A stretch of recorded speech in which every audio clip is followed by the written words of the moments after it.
Hello dear students, welcome back to the channel. আজি আমি এই ভিডিওটোত ক্লাস 10 এর গণিতৰ 5.2 ৰানি কুৱেশ্যন নম্বৰ 11 টো সলভ কৰিম ওকে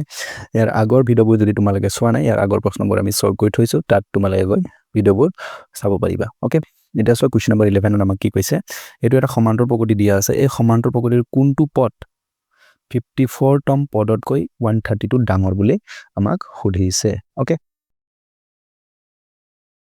তো প্ৰথমতে আমি ইয়াত কি ধৰিলম a2 উলাইলম a আমি জানো যেটো প্ৰথম পদিটো a হয় 3 আৰু সাধাৰণত d কিমান হ'ব 5 ৰ পৰা আগৰ বিয়োগ কৰিব লাগে 15 - 3 কিমান হ'ব 12 তো সাধাৰণত আমি পালো 12 আৰু আমাৰ কি পালো a পালো আমি 3 ওকে এটা আমি ধৰিলম ধৰা হ'ল যেহেতু আমাক খুলিছে কোনটো পদ 54 তম পদতকৈ 132 ডাঙৰ বুলি খুদিছে আমি ধৰিলম n তম পদটো 54 তম পদতকৈ 132 ডাঙৰ ওকে তো আমি ধৰি ললো n তম পদটো 54 তম পদতকৈ 132 ডাঙৰ তো কোনটো ডাঙৰ হয় n তম পদটো ডাঙৰ তো যেতিয়া আমি ডাঙৰ পদটোৰ পৰা সৰু পদটো আমি বিয়োগ কৰিম তেতিয়া আমি কি পাম 132 ডাঙৰ পাম মানে কিয় সাপোজ এটা আমাৰ পদ আছে 10 আৰু এটা আছে আমাৰ সংখ্যা 3 তো এটা আমাৰ কোনটো ডাঙৰ 10 টো ডাঙৰ 10 টোৰ পৰা কিমান ডাঙৰ 7 ডাঙৰ তো যেতিয়া আমি 10 ৰ পৰা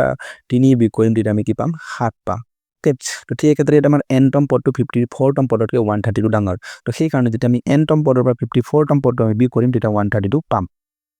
The প্ৰশ্ন মতে বা এটাকে আমি কি লিখিব পাৰো n তম পদ মানে আমি জানো an বিয়োগ 54 তম পদ মানে আমি লিখিব পাৰো a54 তো আমাৰ কিমান যাব 132 ওকে তো n তম পদৰ পৰা 54 তম বিয়োগ কৰিলে আমি কিমান পাম 132 এটো আমাৰ প্ৰশ্নতে কৈ দিছে বা আমি ধৰি লৈছো n তম পদটো 54 তম পদতকৈ 132 ডাঙৰ এটা n মানে আমি কি লিখিব পাৰো a + n - 1 * d minus 54 তম পদটো আমি কি লিখিব পাৰো a + 53d ওকে আৰু সমান কিমান হ'ব 132 এতিয়া a মানে আমি জানো কিমান দিয়া আছে বা এৰ মান বিলাক এটা আমি নাপাতো প্ৰথমতে আমি ব্ৰ্যাকেটটো ভাঙি দিও a + n - 1 * d minus ইফালে আমাৰ a into plus n minus 53d আৰু সমান হৈ গ'ল আমাৰ 132 এটো প্লাস a মাইনাস আমি কি কৰিব পাৰো কাটি দিব পাৰো যেটো এটা প্লাস আছে এটা মাইনাসত শূন্য হৈ যাব এটা n - 1 টো n - 1 এ থম এটো d ৰ মান আমাক কিমান আছিল d ৰ মান আমি পাইছিলো 12 তো আমাৰ d হৈ যাব আমাৰ ইয়াত কিমান 12 বিয়োগ এটো আৰু কিমান আছে মাইনাস 53d আছে তো আমি লিখি পাৰো 53 * d মানে কিমান হৈ গ'ল 12 সমান 132 তো যেহেতু এটো ব্র্যাকেট আছে 12 টো n ৰ লগত পূৰণ হ'ব 1 লগত পূৰণ হ'ব তো 12 * n হৈ যাব আমাৰ 12n minus 12 * 12 ইফালে মাইনাস এটো যদি আমি পূৰণ কৰো 53 আৰু 12 পূৰণ কৰো এটো হ'ব আমাৰ 3 * 6 এতিয়া এই দুটা বস্তু আমাৰ কি আছে বাওঁফালে আমাৰ বিয়োগ হৈ আছে সোঁফালে গলে আমাৰ কি যাব যোগ তো 12n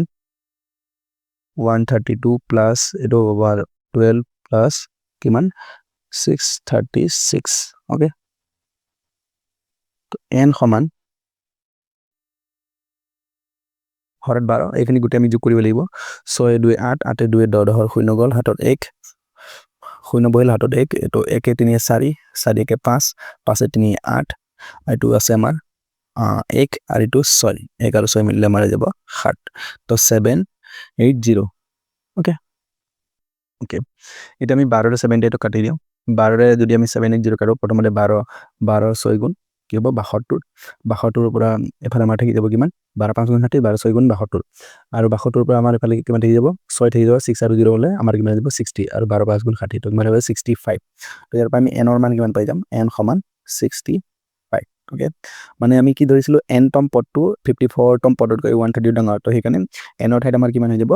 65 তো 65 তম পদটো 154 তম পদতকৈ কিমান হ'ব 132 ডাঙৰ তো এটাকে আমি লিখিম এটাকে 65 তম